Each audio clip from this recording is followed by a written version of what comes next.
Good evening and welcome to Scotland at 7 here on Broadcasting Scotland. And before we start, slight apology. It's not quite Scotland at 7 tonight, Scotland's slightly after 7.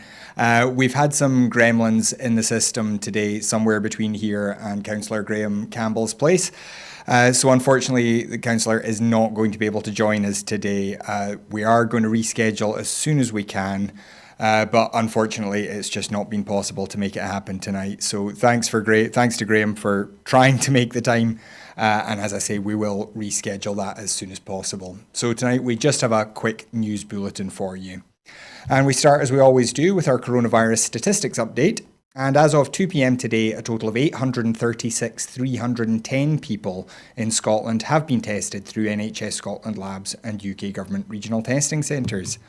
Of these, 799,277 were confirmed negative, 37,033 were positive. There were 1,246 new confirmed cases of COVID-19 in Scotland today, and sadly 6 new reported deaths. This will, of course, be an underestimate of the total number of cases, as not everyone with the virus will display symptoms, and not everyone who has the virus will necessarily get tested. As always, we do urge you, if you are showing symptoms of a fever, a change in your sense of taste or smell, and a new persistent dry cough, then please do book a test as quickly as you can. And also, if possible, download the protect.scot app for your phone, which helps with contact tracing.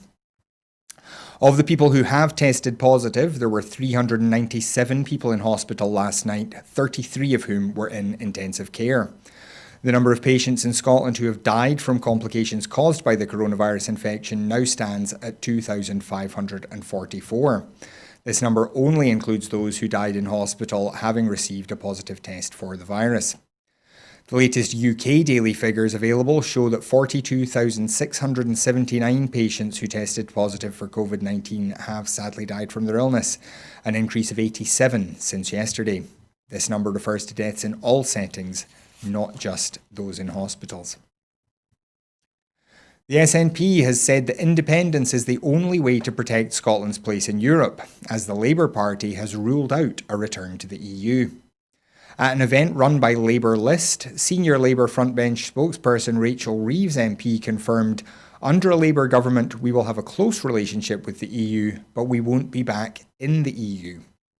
All of the main Westminster parties have now ditched their support for EU membership, with the Tories, Labour and the Lib Dems all now committed to Brexit.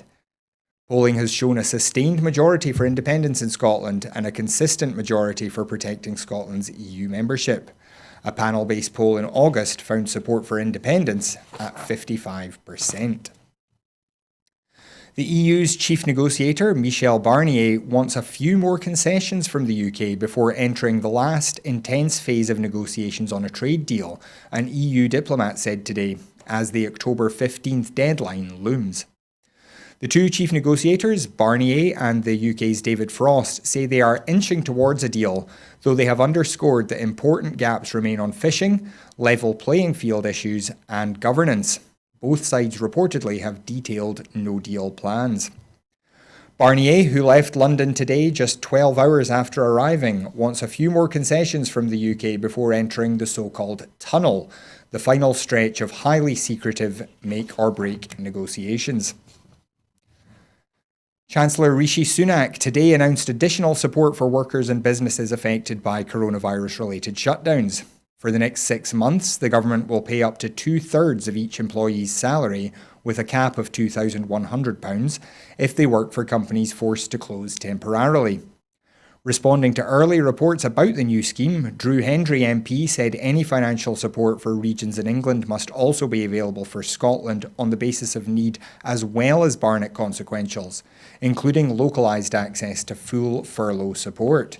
The Scottish Government has repeatedly called for additional fiscal freedoms during the pandemic, especially borrowing powers, to enable a more agile response to Scotland's distinctive needs.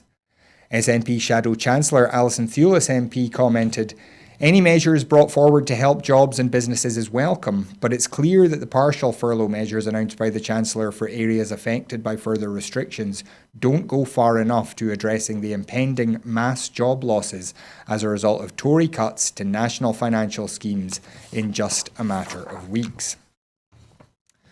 Cross-party MSPs have written to the Scottish Government calling for an urgent £3 million to save outdoor learning centres after it emerged that these vital resources may face closure.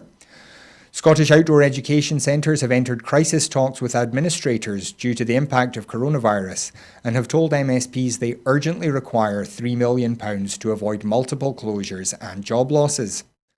Although schools have reopened, official guidance prevents them making overnight educational trips, which has had a devastating impact on the sector. A letter calling for the £3 million of emergency funding with immediate effect has been signed by MSPs from all 5 parties represented at Holyrood.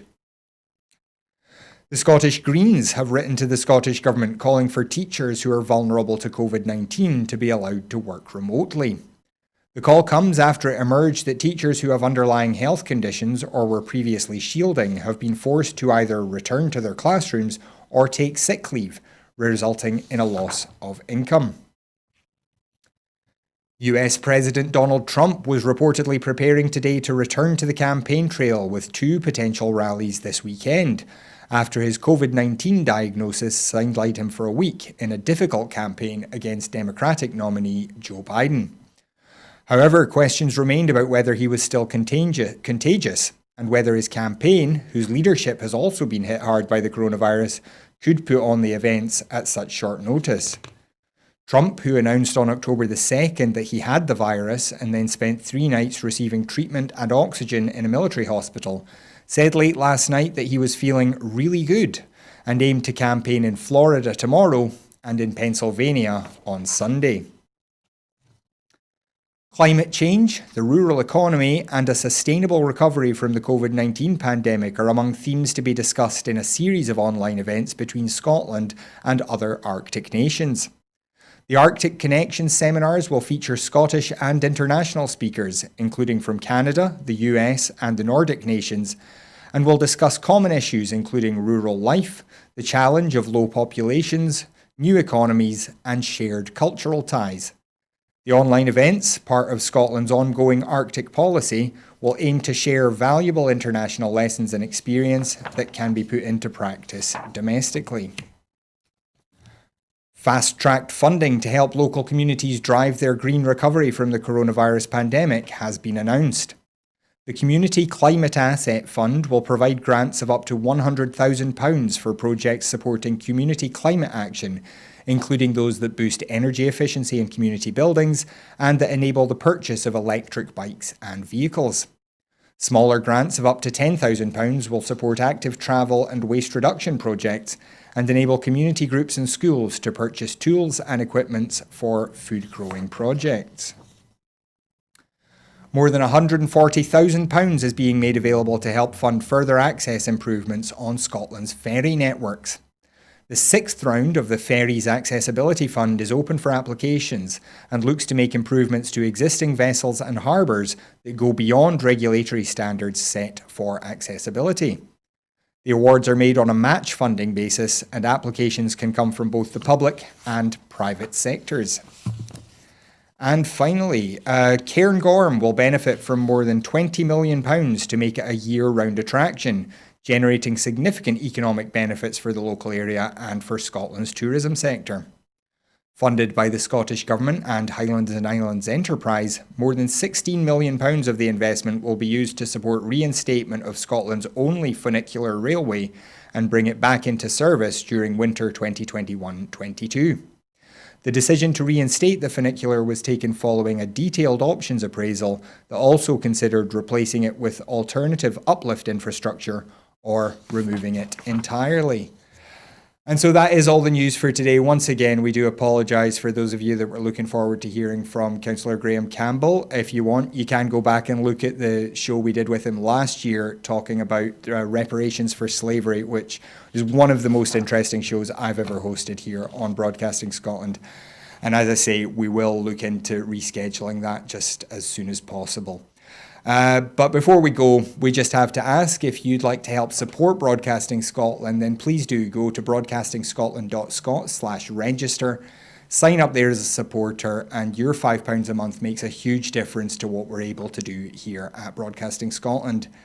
If you're not able to support us financially, you can still do us a huge favour by following us on Twitter at BroadcastScot, by liking our Facebook page, by subscribing to our YouTube channel, and then sharing these programmes around. If you let people know why you support Broadcasting Scotland, then they have much more reason to tune in as well. So do please let people know that you're a Broadcasting Scotland fan. And finally, if you'd like to get involved here at Broadcasting Scotland, many hands make light work, and we would love to have a few more bodies around the studio. If you'd like to get involved either behind the camera or in front of the camera, there are lots of opportunities. So if that's something that interests you, then please do get in touch with us as soon as possible. But that is all we have for you tonight. I will be back on Sunday with the full Scottish. But until then, thanks very much for joining us, and we'll see you again soon. Good night.